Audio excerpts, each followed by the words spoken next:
사도행전 1장 1절부터 5절까지 말씀입니다. 우리 다 같이 읽도록 하겠습니다. 데오빌로여, 내가 먼저 쓴 글에는 무릇 예수께서 행하시며 가르치시기를 시작하신부터 그가 택하신 사도들에게 성령으로 명하시고 성천하신 날까지의 일을 기록하였노라. 그가 고난받으신 후에 또한 그들에게 확실한 많은 증거로 친히 살아 계심을 나타내사 40일 동안 그들에게 보이시며 하나님 나라의 일을 말씀하시니라. 사도와 함께 모이사 그들에게 분부하여 이르시되 예루살렘을 떠나지 말고 내게서 들은 바 아버지께서 약속하신 것을 기다리라. 요한은 물로 세례를 베풀었으나 너희는 몇 날이 못되어 성령으로 세례를 받으리라 하셨느니라. 아멘. 먼 길을 떠나는 여행을 하는 사람들은 여행을 위한 준비를 합니다. 그래서 여행을 통해서 어떤 어려움이 있더라도 잘 이겨낼 수 있도록 여러 가지를 준비합니다. 보험도 준비하고 옷도 준비하고 여분의 그러한 여행비도 준비를 합니다. 그리고 요즘은 자동차로 여행을 또 많이들 하는데 자동차 정기 점검을 또 받아서 타이어나 여러 가지 상황들을 잘 이렇게 준비해서 여행을 떠납니다. 그처럼 우리는 이제 한 해를 시작했습니다. 한 해를 시작하면서 이 한 해를 여행해야 하는데 올해 무슨 일이 있을지 우리는 아무도 모릅니다. 그러나 올해가 결코 쉬운 해가 되지 않을 것이라는 것은 우리가 미루어 짐작할 수 있습니다. 벌써 시작하기도 전부터 우리는 참 어려움을 안고 올해로 들어왔습니다. 여러 가지 나라의 문제들, 정치적 문제, 경제적 문제, 여러 가지 또 독감이나 이런 신체적인 문제, 또 세상적으로 일어나는 전쟁과 이상기후로 말미암아 일어나는 여러 가지 불안한 세상의 형태들을 보면서 우리 믿는 사람들은 또 올해를 어떻게 살 건지를 마음의 준비를 해야 합니다. 어떤 일이 있어도 나는 예배하며 살겠습니다. 어떤 일이 있어도 하나님 앞에 기도하겠습니다. 어떤 일이 있어도 성도다운 삶을 살겠습니다. 마음으로만 되는 것이 아닙니다. 마음으로 된다면 베드로는 예수님을 부인하지 않았습니다. 근데 마음으로만 할 수 있는 게 아니라 깨어 기도해야 하고 믿음으로 말씀을 붙잡아야 된다는 것을 우리는 잘 알 수 있습니다. 우리는 올해 앞에 무엇이 기다릴지 잘 모릅니다. 여러분은 어떻게 올해 믿음으로 살 만한 건강한 믿음을 가지고 있습니까? 무슨 일이 있어도 예배드리며 믿음으로 살 자신이 있습니까? 어때요? 그런 은혜가 있기를 주의 이름으로 축복합니다. 오늘 말씀을 통해서 우리가 그렇게 다짐을 했으면 좋겠습니다. 오늘 본문은 예수님께서 제자들을 남겨두시고 하늘로 승천해 가셨어요. 제자들이 예수님이 떠나자 끈떨어진 연이 되고 말았습니다. 어떻게 해야 될지 모르겠어요. 예수님이 떠나버렸어요. 자기들의 지도자인 선생님이 떠나버리고 이제 너희들끼리 잘 믿어봐. 그런데 그들에게는 자신이 없습니다. 이제 제자들은 어떻게 해야 합니까? 고향으로 가야 합니까? 제자들은 예루살렘이 고향인 사람은 거의 없습니다. 대부분이 갈릴리 출신들, 어부들, 아주 촌 사람들, 그들은 예루살렘에 있을 이유도 없습니다. 예루살렘은 예수님이 십자가에 죽은 곳이에요. 예수 믿는 사람을 붙잡아 죽이는 곳이에요. 예수님이 십자가에 못 박아 죽은 지 몇 년이나 되었습니까? 지금 40일밖에 되지 않았어요. 한 달 좀 넘었어요. 아직도 예수를 죽인 그 무리들의 기세가 등등한 그런 때입니다. 오순절이 되면 예수님이 십자가에 못 박히시고 50일 되는 날입니다. 아직 오순절이 되자면 열흘이나 남았어요. 그러니까 아직도 40일 예수님 십자가에 못 박히신 그 십자가가 아직도 거기에 서여 있는지도 모르는 그런 상황, 그런 때입니다. 아주 위험한 예루살렘에 남아 있을 것인지 아니면 뿔뿔이 고향으로 흩어져야 하는지, 그런 기로에 서 있는 제자들의 그 상황입니다. 한 여대생이 자기 인생의 고민을 가지고 교수님께 가서 상담을 청했어요. 그 상담 내용은 이러했습니다. 자기가 사귀던 남자친구가 있는데 그 남자친구가 얼마 전에 군에 입대를 했다는 거예요. 그러면서 묻습니다. 내가 그 남자친구를 계속 기다려야 합니까? 아니면 이제 그 남자친구를 잊고 헤어지고 다른 사람을 또 사귀어야 합니까? 하는 그런 질문이었어요.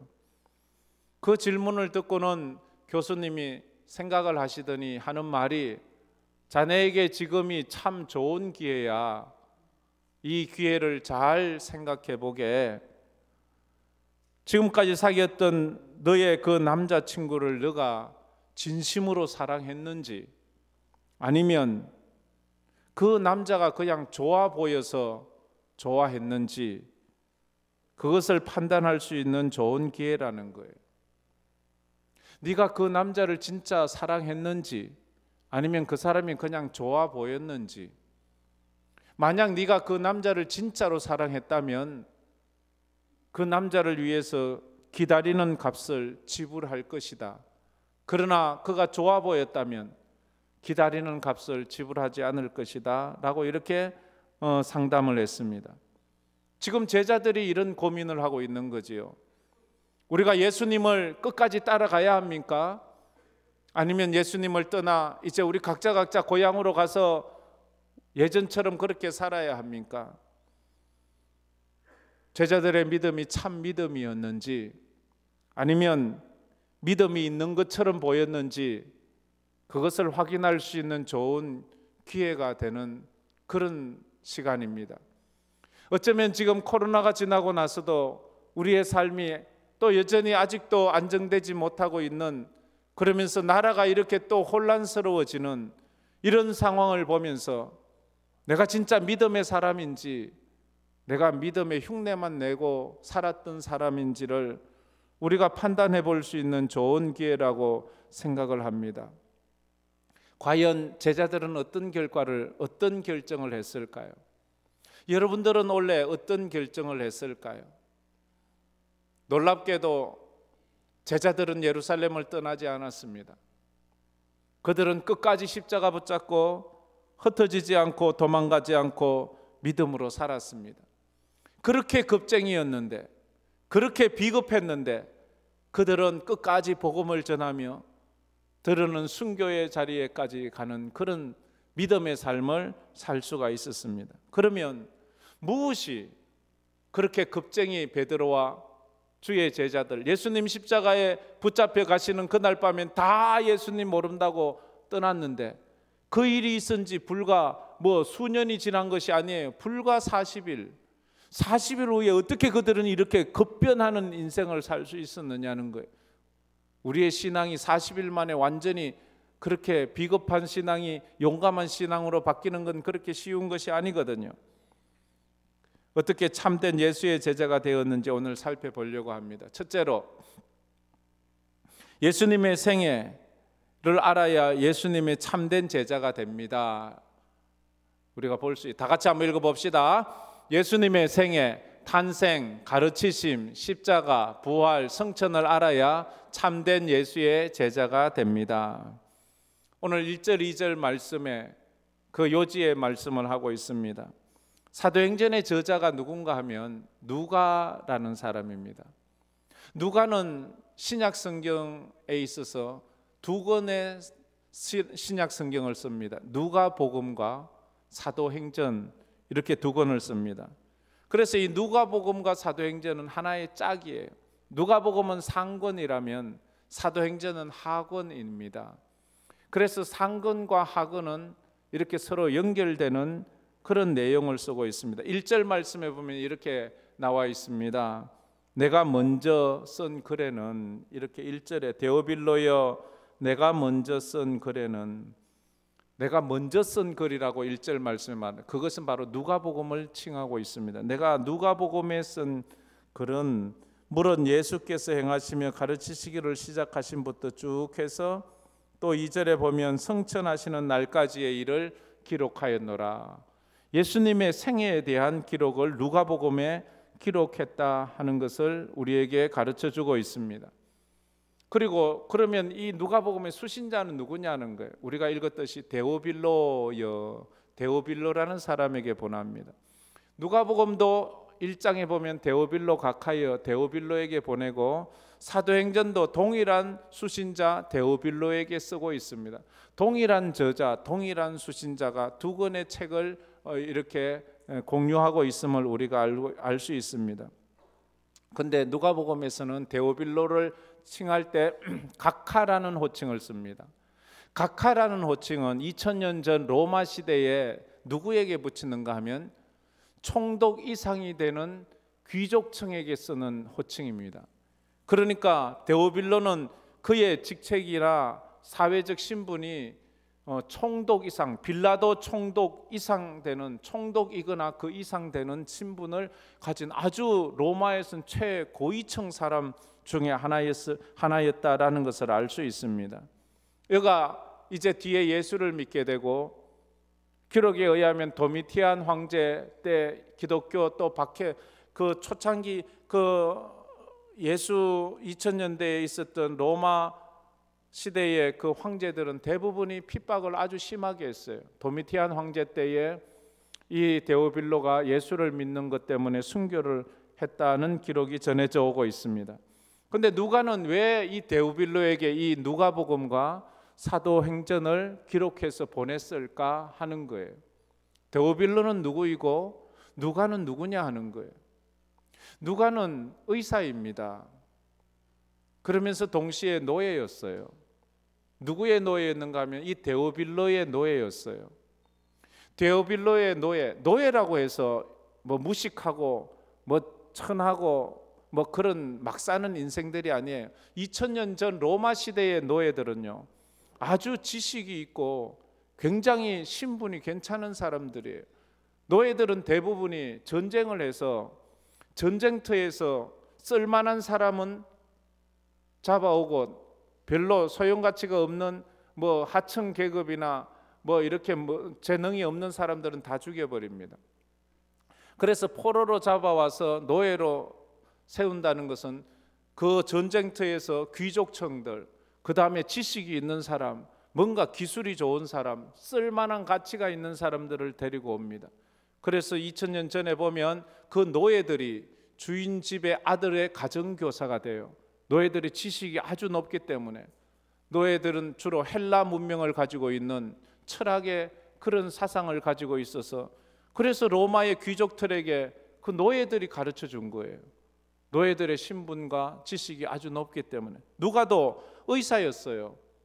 어쨌든 데오빌로 집안의 노예가 되었는데 어느 날 데오빌로가 아주 중한 병에 걸렸어요. 죽을 것 같은 큰 병에 걸렸는데 이 누가가 자기 의술로 그 주인 데오빌로의 병을 고쳐줘요. 데오빌로가 죽을 병에서 고침을 받고 너무 고마워서 그 누가에게 자유인의 신분을 줍니다. 자유인의 신분을 얻은 그 누가가 살다가 어느 날 바울이 제2차 선교 여행을 할 때에 바울을 만나 예수를 믿게 되었습니다. 바울을 만나 예수를 믿게 된 이 누가는 이 바울의 주치의로 자처하고 바울을 늘 따라다니면서 주치의가 돼요. 마지막 바울이 죽을 때까지 이 누가는 바울을 따라다녔습니다. 않습니다. 이 사도행전을 기록했는데 마지막에 가면 28장에 가면 바울이 로마 감옥에 갇혀 있는 그때에 누가가 그 옆에서 그를 옥바라지하면서 그 기록을 그대로 남기고 있는 것을 볼 수가 있습니다.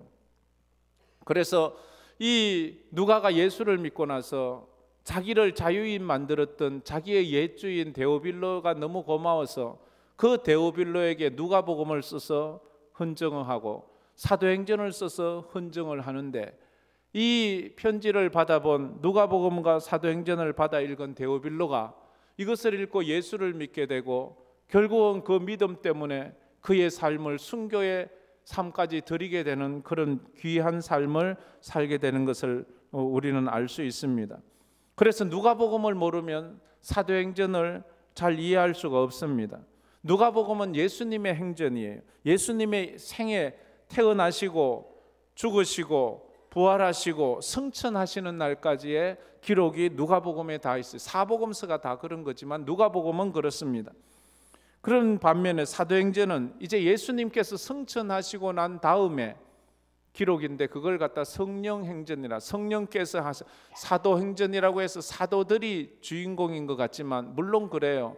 베드로가 또 중심이 되고 또 그 주의 제자들이 중심이 되고 그 다음에 바울이 중심이 되는 그런 사도행전이지만, 그러나 그 사도들을 움직이는 힘은 성령께서 그 일을 해가시는 거예요. 우리가 잘 알 수 있는 것처럼 사도행전의 구조와 사도행전의 지도라고 할 수 있는 구절이 있죠. 그게 사도행전 1장 8절이에요. 오직 성령이 너희에게 임하시면 너희가 권능을 받고 예루살렘과 온 유대와 사마리아와 땅끝까지 이르러 내 증인이 되리라. 그게 바로 사도행전 구조예요. 사도행전은 처음 1장부터 7장까지는 예루살렘의 복음 전도가 어떻게 되었는지에 대한 설명을 하고 있어요. 그 다음부터 8장부터 12장까지는 온 유대와 사마리아에 어떻게 복음이, 이제 핍박이 심해지면서 예루살렘에 있던 주의 종들이 사마리아와 유대 지역으로 흩어져요. 그러면서 사마리아 유대가 또 복음돼, 그러면서 점점 더 핍박이 심해지자 13장부터는 그것이 안디옥을 넘어서 복음이 세계 끝까지, 그래서 마지막에는 로마까지 복음이 전해지는, 땅끝까지 복음이 전해지는 그런 내용입니다. 그래서 이 사도행전은 마지막 장은 로마 감옥에 갇혀서도 복음을 전하고 있는 바울의 모습으로 맞춰지는 것. 그래서 그것은 마침이 아니라 계속 이어지는 그런 내용이지요.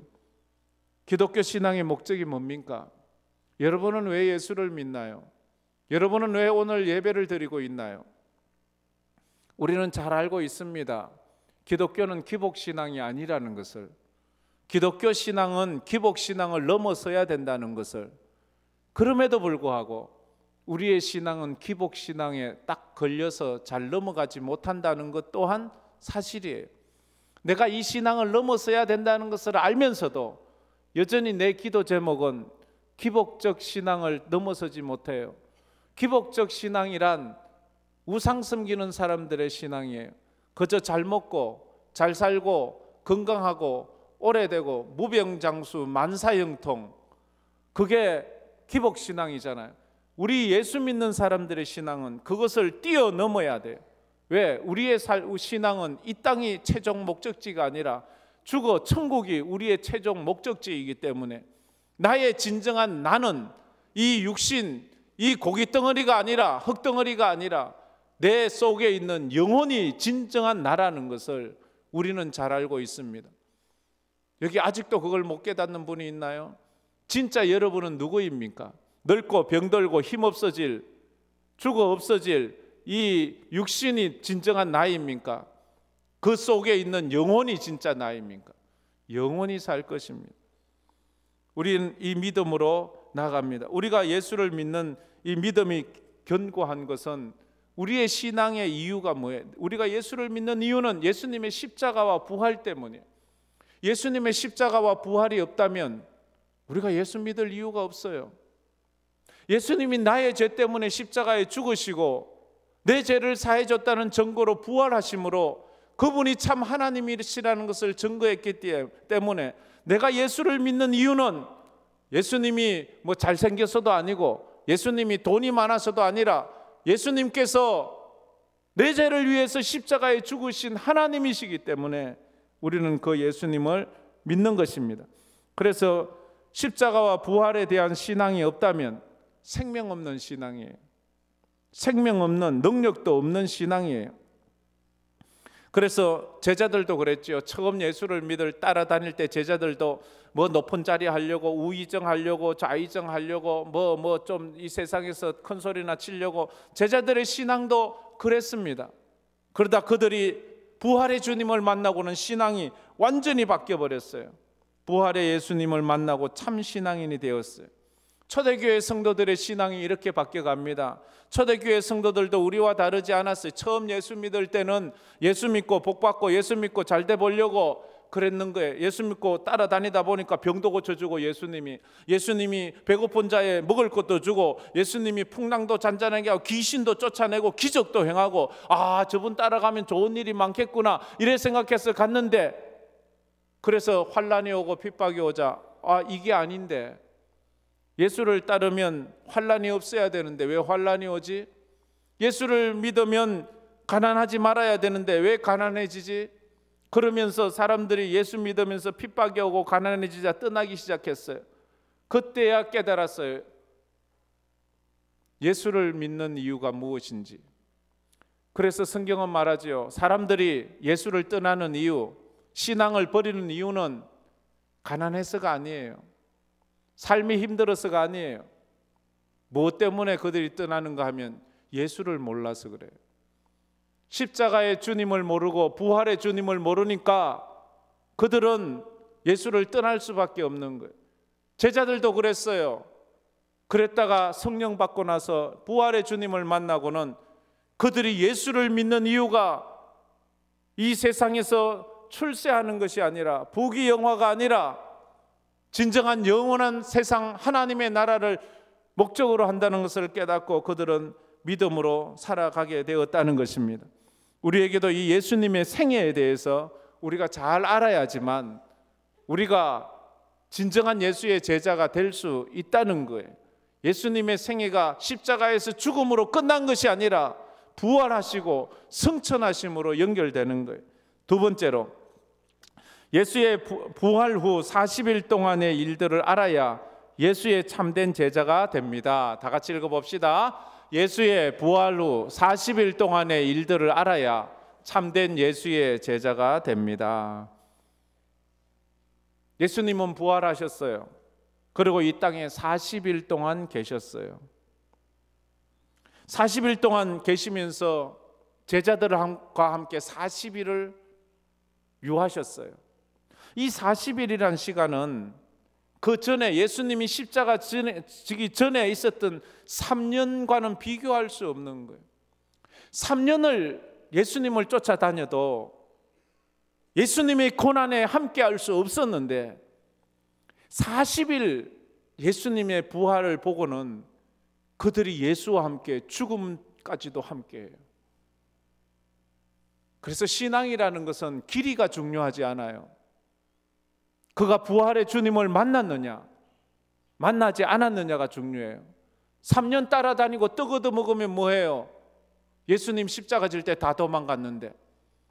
근데 단 40일도 매일 만나지 못한 경우도 있을 거잖아요. 10번, 성경은 10번 정도 부활 후에 승천하시기 전에 40일 동안 제자들과 만났다고 나오는데 10번 정도 만나고 그들은 순교의 자리까지 나가는 사람이 되었다는 거예요. 이 부활 후 40일은 땅의 시간과 하늘의 시간이 만나는 시간이에요. 땅의 시간, 예수님은 그런데도 부활 후에도 사람의 몸을 입고 오셨어요. 사람의 형상을 가지고 오셔서 제자들이 떡 보고 예수님이네 알아봤어요. 근데 사람의 몸이 아니었어요. 문은 닫혔는데 벽을 통과해버리는 거예요. 그런 몸이셨어요. 안 먹어도 돼요. 그러나 어떤 날은 또 먹기도 해요. 예수님은 이곳에도 있다가 순간 또 다른 곳으로도 이동하시기도 해요. 부활하시기 전에는 시간과 공간에 붙잡혀 매여 살아가던 예수님이에요. 부활 후에는 예수님이 시간과 공간을 초월해 부활의 영광의 형체를 제자들이 경험을 한 거예요. 그 부활의 신령한 몸을 경험한 제자들의 삶은 달라지기 시작했어요. 십자가 지시기 전에, 부활하시기 전에 예수님, 십자가 지시기 전에 예수님의 그 몸은 누구나 볼 수 있어요. 누구나 만질 수가 있어요. 예수님의 음성을 누구나 들을 수 있어요. 심지어 예수님을 판 가룟 유다도 예수님과 함께 같이 먹고 같이 거닐고 같이 지냈어요. 예수님을 십자가에 못 박으라고 내놓았던 빌라도도 예수님과 함께 대화를 하고 예수님을 함께 보았어요. 수많은 사람들, 누구나 눈이 있는 사람이면 다 볼 수 있어요. 그러나 예수님께서 십자가에 죽으시고 부활하신 후에는 하나님께서 선택하신 자 외에는 하나님 부활의 몸을 볼 수 없어요. 예수님이 선택하신 자들에게만 선별적으로 그렇게 보였어요. 그러시다가 승천하실 때는 예수님을 따라왔던 500여 형제들에게 동시에 보이시고 올라가셨어요. 500명 정도밖에 보지를 못했어요. 그 부활의 형상을 본 그 제자들 중에도 오늘 이 예루살렘에 지금 모여있는 사람은 120명 정도예요. 500명 중에서 120명 정도, 나머지는 또 자기의 삶의 터전으로 갔는지 몰라요. 그게 완전히 다르다는 거예요. 사도행전은 예수님의 부활의 몸을 경험한 그 제자들이 어떻게 부활의 증인으로 살았는지를 봐요. 사도행전에 나오는 예수님의 설교와 사도행전의 사도들의 설교는 달라요. 바울의 설교와 베드로의 설교가 쭉 나오는데 8편, 9편씩 이렇게 나오는데 사도행전의 설교의 중심 핵은 십자가와 부활이에요. 그들은 언제나 십자가와 부활 외에 다른 설교를 하지 않아요. 예수 믿고 복 받으라, 예수 믿고 병 고치라 이런 말은 없어요. 예수의 십자가와 부활밖에는 전하지 않아요. 그들이 그 증인이 되고 부활의 증인이 되고 십자가의 증인이 되고, 그래서 십자가 부활의 증인이도 살아가는 거예요. 그것이 우리의 사명이라 그렇게 성경은 말하고 있습니다. 사도행전에 일어난 기적들의 특징은 부활의 예수를 경험한 사람들에 의해서 일어났다는 거예요. 부활을 경험하지 못한 사람들은 그런 기적과 이적들을 경험할 수가 없었습니다. 그러면 묻습니다. 여러분은 부활을 믿습니까? 주님 다시 오실 것을 믿습니까? 우리가 앞으로 우리 인생 가운데 무슨 일이 있을 줄 몰라요. 이 부활의 신앙이 없다면 우리는 또 제자들처럼 도망갈 수밖에 없어요. 제자들은 부활의 주님을 경험했기 때문에, 초대교회가 얼마나 예수를 믿는 것 때문에 힘들고 가난해져야 되고 핍박받아야 되고 집을 도망가야 되고, 그런 인생 가운데서도 그들은 그것을 기쁨으로 여기며 찬송하면서 할렐루야 부르면서 믿음의 길을, 저천성을 바라보며 걸어갔던 그런 것들을 우리가 알 수가 있습니다. 그래서 3절에 이렇게 말하죠. 우리 3절 말씀 다 같이 읽어봅시다. 그가 고난받으신 후에 또한 그들에게 확실한 많은 증거로 친히 살아계심을 나타내사 40일 동안 그들에게 보이시며 하나님 나라의 일을 말씀하시니라. 예수님은 부활 후 40일 동안 보이시다가 하나님 나라의 일을 말씀하시고 하나님 나라로 올라가셨어요. 하나님 나라 일이 뭘까요? 하나님의 나라 일을 말씀하셨어요. 세계 복음화지요. 예수님께서 마지막 승천하시면서 제자들에게 부탁하신 것이 뭐예요?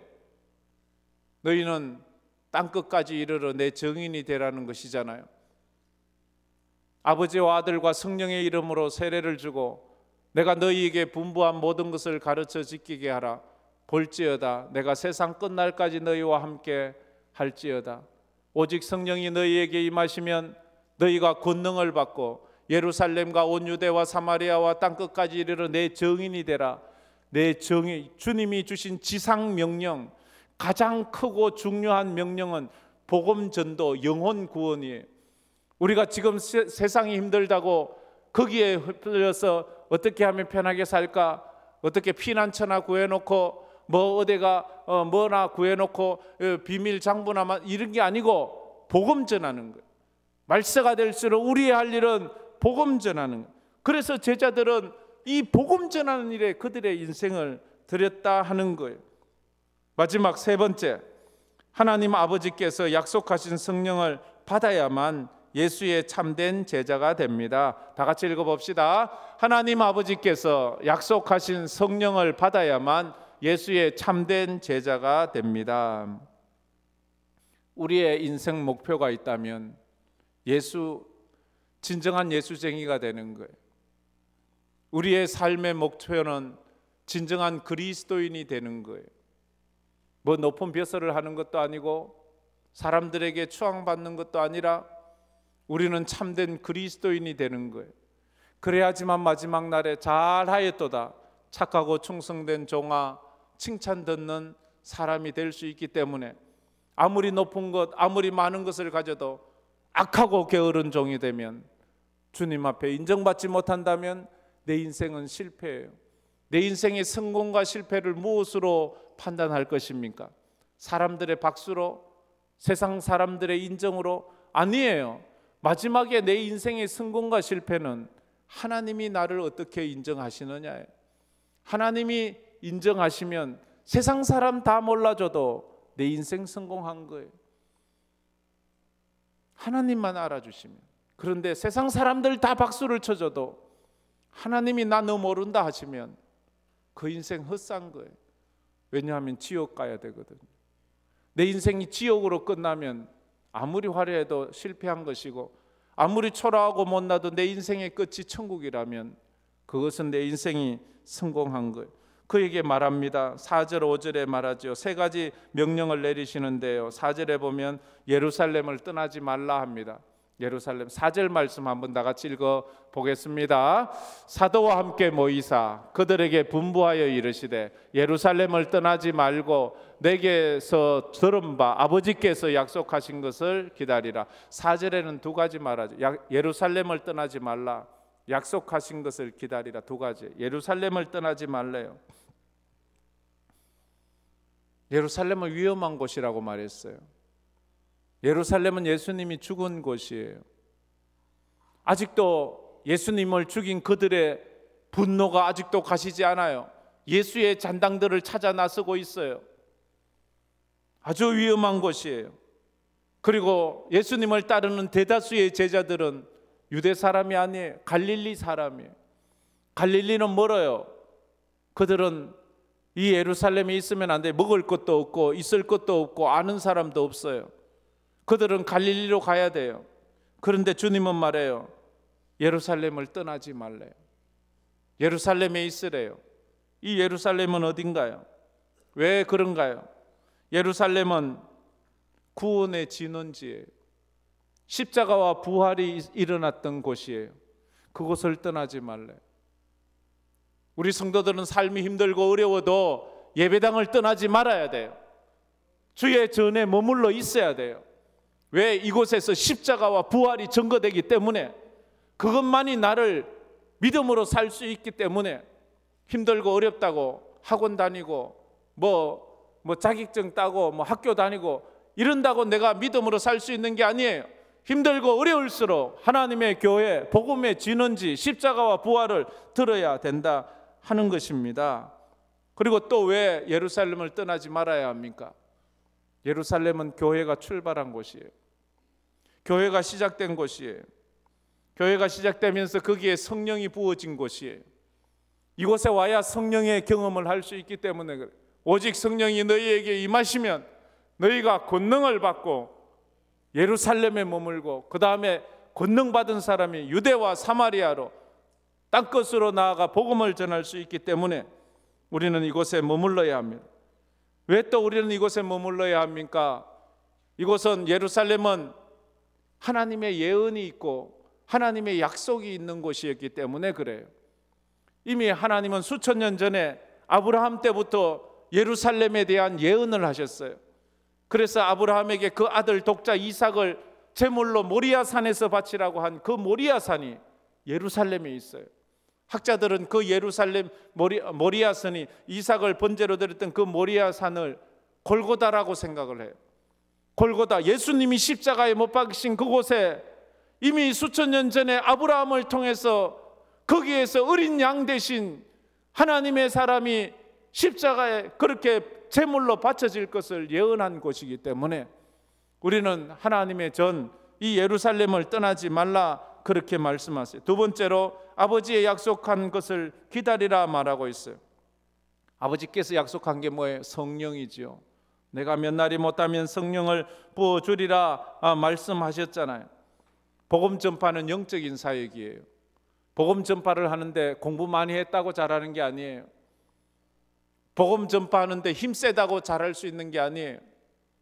복음 전파는 영적인 사역이라 성령의 충만함이 있어야 돼요. 영적으로 강한 사람만이 복음을 전할 수 있는 거예요.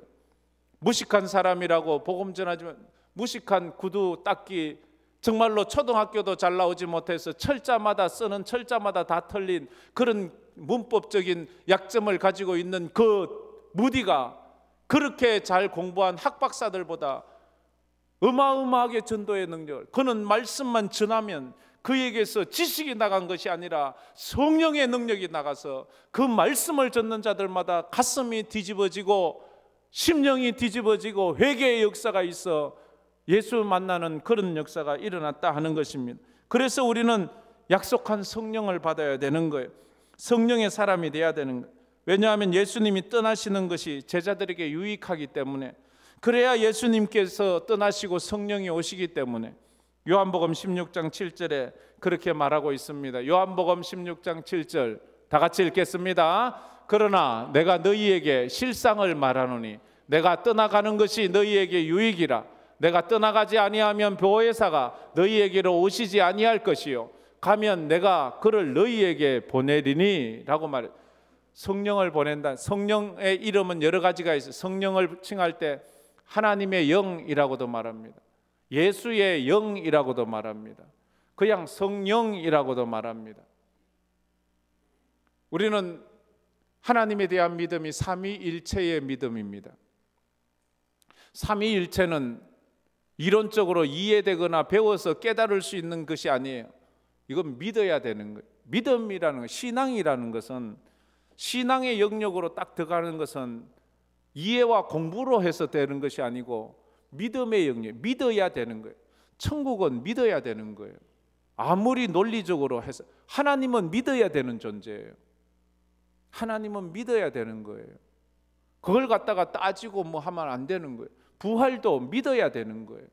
그러니까 믿음이 없이는 하나님을 기쁘시게 할 수 없는, 믿음이 없이는 천국을 소유할 수 없는 거예요. 창조 때부터 성령은 계셨어요. 창조 때부터 예수님도 계셨어요. 예수님은 2000년 전 베들레헴 말구유에 태어나시면서부터 존재한 분이 아니고, 예수님은 창조 전부터 이미 존재하셨는데 2000년 전 인간의 육신으로 이 땅에 오셨을 뿐이에요. 그 전부터 존재. 문제는 창조 사역에서도 성부, 성자, 성령께서 함께 하셨어요. 삼위일체는 언제나 함께해요. 나누어지지 않아요. 분리되지 않아요. 한 분 하나님이시니까. 그런데 이분들은 새 인격으로 존재하는 거예요. 이건 우리의 논리로는 이해할 수 없는 영역이에요. 믿음의 영역이에요. 그래서 십자가도 믿음으로 바라봐야 돼요. 십자가에 누가 못 박혔나요? 예수님이 못 박혔지요. 예수님 혼자만 못 박혔나요? 삼위일체는 결코 나누어지지 않아요. 예수님이 대표적으로 표현될 뿐이지 거기에도 성부, 성자, 성령이 함께 못 박혀 함께 부르짖어 함께 돌아가셨어요. 이게 말이 돼요? 하나님이 죽다니요. 하나님의 아들만 죽은 게 아니에요. 하나님, 삼위 하나님이 다 죽으신 거예요. 이걸 어떻게 믿어요?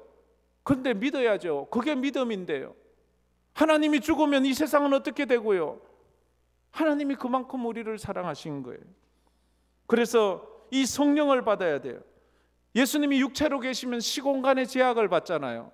그런데 예수님이 떠나가시고 예수의 영이 와야지만 시공간을 초월해서 지금도 모든 사람들, 우리 여기만 육신을 가지고 있으면 여기만 오시면 여기만 오시잖아요. 다른 데 못 가잖아요. 영으로 계셔야지 지금 동시에 모든 전 세계에 시간적으로도 현재, 과거, 미래를 다 통괄하시는 분으로 존재할 수 있기 때문에 우리는 그 약속하신 성령을 받아야 된다 하는 것입니다. 세 번째로, 성령 세례를 받은 자만이 참된 제자가 될 수 있습니다. 5절 말씀에 이렇게 말하고 있지요. 5절 말씀 우리 다 같이 한번 읽어보겠습니다. 요한은 물로 세례를 베풀었으나 너희는 몇 날이 못되어 성령으로 세례를 받으리라 하셨느니라. 물 세례로 구원받는 게 아니에요. 물 세례는 종교의식이에요. 종교의식으로는 구원받을 수 없어요. 성령 세례는 생명의식이에요. 생명의식, 생명을 우리가 부여받아야 되는 거예요. 그래야지만 하나님의 사람, 참된 성도가 되는 거예요. 요한복음 3장 5절에도 그래서 이렇게 말하지요. 예수께서 대답하시되 진실로 진실로 내게 이르노니 사람이 물과 성령으로 나지 아니하면 하나님의 나라에 들어갈 수 없는, 성령으로 거듭나지 아니하면 하나님의 나라에 들어갈 수 없는 것. 성령 세례를 받아야 된다, 그렇게 말합니다. 성령을 받은 자와 성령을 받지 않은 자의 차이가 뭔가요? 생화와 조화의 차이죠. 생화는 아무리 못나고 초라해도 생명이 있어요. 조화는 굉장히 화려해요. 오래 펴 있는 거, 영원히 안 지는 것 같아요. 그러나 거긴 생명이 없어요. 생명이 없어요. 생명 없는 믿음은 구원을 받지 못하고 천국에 들어갈 수 없어요. 베드로의 인생을 둘로 나누어요. 성령 받기 전에 베드로와 성령 받고 난 이후의 베드로. 오순절 이전의 베드로와 오순절 이후의 베드로가 달라지는 거예요. 여러분의 신앙도 이렇게 달라져야 되는 거예요. 오순절 이전의 베드로는 겁쟁이였어요. 비겁했어요. 주님을 따라가지 못해요. 기도도 온전히 할 수 없어요. 그래서 주님을 부인했어요.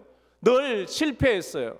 그러나 그가 오순절에 성령을 받고 나서는 그는 담대한 사람이 되었어요. 주님과 함께 예루살렘 거리로 나아갔어요. 그렇게 예수 믿는 사람을 으르렁대고 잡으려고 하는 그들, 불과 40일 전에 50일 전에 그렇게 예수를 십자가에 못 박았던 그들이 아직도 여전히 득세를 부리고 있는데도 가서 너희가 십자가에 못 박은 예수를 하나님이 주와 그리스도가 되게 했다고 선포하면서 그들에게 그 말씀을 전해. 성령 받은 베드로가 전하자 사람들이 자기의 옷을 찢으면서 형제여 우리가 어찌할꼬 회개하는 역사가 일어나는 거예요. 성령 받기 전과 성령 받기 후의 삶이 다른 거예요. 우리가 이 시대를 살아가고 올해를 살아가자면 성령 받아야 하면 앞으로 내 삶 가운데 어떤 일이 일어날 줄 모르는데, 베드로와 그의 제자들이 어떤 삶 가운데서도 믿음으로 뚫고 나가서 교회를 개척하고 복음을 전하면서 믿음으로 승리했던 것처럼 올해에도 우리가 성령의 사람이 되면 어떤 상황에서도 복음을 전하며 믿음으로 살아갈 수 있는 것입니다. 겁쟁이 제자가 목숨 걸고 복음을 전했던 것처럼 우리 모든 황금교회 성도들도 이제 올해를 살아갈 때 예수님의 생애를 깊이 알고 예수님의 보내신 예수의 영 성령을 받아 성령 충만함으로 이 한 해를 승리하는 우리 성도들 되기를 주의 이름으로 축복합니다. 다 같이 이 말씀을 생각하면서 이 찬양 한번 불러보겠습니다. 찬양을 부를 때 말씀과 접목시키면서 불렀으면 좋겠어요. 성령 하나님 나를 만지소서, 상하고 깨어져 지친 나를 새롭게 하여 달라고, 내게도 성령을 부어달라고. 성령 하나님 나를 만지소서, 상하고 깨어져 지친 나를 새롭게 하소서. 성령의 바람 시드는 내 영 살리소서. 성령 하나님 이 땅 고치소서. 성령 하나님 이 땅 고치소서. 죄악의 어둠 속 헤매는 우리 태워주소서. 성령의 불로 세상 헛된 맘 태우소서.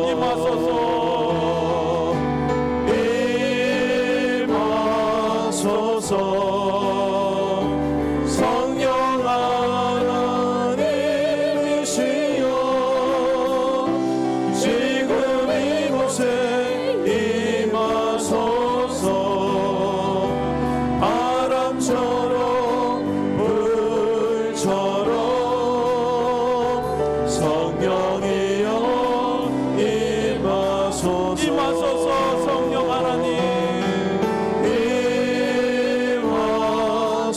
임하소서. 성령 하나님이시여 지금 이곳에 임하소서. 바람처럼 불처럼 성령이여 간절한 마음으로 한 번 더 부릅시다. 임하소서. 임하소서. 성령 하나님이시여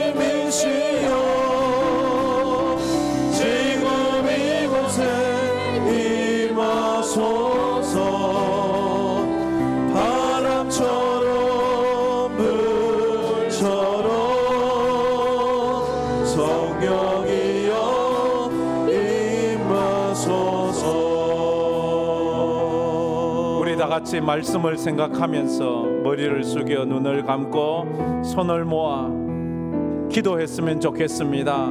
잠시지만 한번 소리를 내어 기도해 보시지 않겠습니까? 하나님, 원래 제가 어떤 일을 만날지 모르겠습니다. 육체적으로 아플 수도 있고, 경제적으로 어려울 수도 있고, 사회적으로 외로워질 수도 있고, 여러 가지 내가 상상하지 못한 일들을 만날 수도 있습니다. 하나님, 그럴 때 내가 믿음 잃지 않게 하시고 더 예수 믿는 믿음으로 설 수 있는 믿음의 사람이 될 수 있도록 어떤 상황에서도 예배하게 하여 주옵소서. 어떤 상황에서도 부르짖어 기도하게 하여 주옵소서. 말씀 붙잡고 걸어가게 하여 달라고, 참된 예수쟁이로 살 수 있게 하여. 그러자면 하나님, 제가 예루살렘을 떠나지 말고 하나님의 교회를 떠나지 말고 약속하신 성령을 기다리며 성령을 받아야 되겠사오니 주여, 내게 성령의 충만함을 허락하여 달라고 우리 다 같이 통성으로 기도하며 나가겠습니다. 주여, 감사합니다. 오늘도 저희들이 하나님을 예배하는 자리에 나오게 하여 주심을 감사합니다. 아버지 하나님이여, 세상이 혼란스럽고 여름지고 있습니다. 나라가 아버지 하나님 많이 어렵습니다. 정치적으로, 경제적으로, 또 이상기후로 말미암아 아버지 하나님이여, 정말로 기온이 오르락내리락 합니다. 세상에서도 전쟁이 끊이지 않고 아버지 하나님이여, 떨려오는 세상에서 올마다 우리를 불안하게 하지만 그럼에도 불구하고 우리가 아버지 하나님 믿음으로 준비되어 또 이 땅을 아버지 믿음으로 살아가기를 원합니다. 주여, 제자들이 주님 떠나고 난 다음 핍박과 환난이 있는 그 시대를 믿음으로 승리하며 살아갈 수 있었던 성령의 사람이 되었기 때문에 우리 사랑하는 성도들에게 성령의 사람이 되게 하시고 믿음의 사람이 되게 하시고 주님 앞에 믿음으로 쫓아나가는 저희들 되게 하여 주시옵소서. 그래서 하나님 아버지께 피하는 자가 되지 않게 해주시고, 아버지 성령의 불을 받아 아버지 믿음으로 살아 주님 영광 올려드리며 주님의 기쁨으로 살아. 아버지 하나님, 마침내 주님을 우리가 더 하나님 붙잡고 내가 승리하고 믿음으로 살았습니다. 그렇게 고백하고 나아가는 우리 하나님의 귀한 모든 성도들이 다 될 수 있도록 믿음도 하여 주시고 성령으로 충만케 하여 주시옵소서. 세상의 환난과 핍박의 바람이 불어온다 할지라도, 내가 예상하지 못한 어려운 삶이 다가온다 할지라도 어떤 상황에서도 예배하는 자가 되기를 원합니다. 기도하며 살기를 원합니다. 믿음으로 살기를 원합니다. 참된 예수쟁이 되기를 원합니다. 주여, 도와주시옵소서. 우리가 소리친다고 되는 것이 아니고 내가 다짐하고 각오한다고 되는 것도 아니라는 것을 우리는 베드로에게서 보았습니다. 베드로가 주와 함께 죽기까지 함께 하겠다고 했지만 그에게 성령의 능력이 없을 때에 그는 여지없이 주님 부인하고 말았습니다. 아버지 하나님, 우리 사랑하는 성도들, 하나님께서 성령으로 충만케 하여 주옵소서. 성령 세례를 받게 하여 주시옵소서. 그래서 이제 그 주님과 함께 이 험한 세상 어떤 삶이 온다 할지라도 믿음으로 승리해 나가는 부활의 정인들이 다 되게 하여 주시옵소서. 그래서 정말로 하나님이 함께 하신다는 것을 우리로 하여금 나타낼 수 있는 간증의 삶이 되게 하여 주시옵소서. 지금은 우리 주 예수 그리스도의 은혜와 우리 하나님 아버지의 무한하신 사랑하심과 성령님의 감화 감동으로 충만하심이 우리 삶 가운데 어떤 인생을 걸어간다 할지라도 부활의 주님과 함께 부활의 정인이 되어 믿음으로 살고자 마음에 다짐하는 모든 황금교회 성도들 머리 위에, 그 삶 위에, 그 인생 위에, 흩어진 우리 10가정 선교사님들의 그 사역과 삶 위에, 해외로 타지로 군문으로 흩어져 있는 우리 성도들 위에, 지금도 아파하고 고통해하는 우리 대한민국 위에 이제로부터 영원토록 함께 있을지어다. 아멘.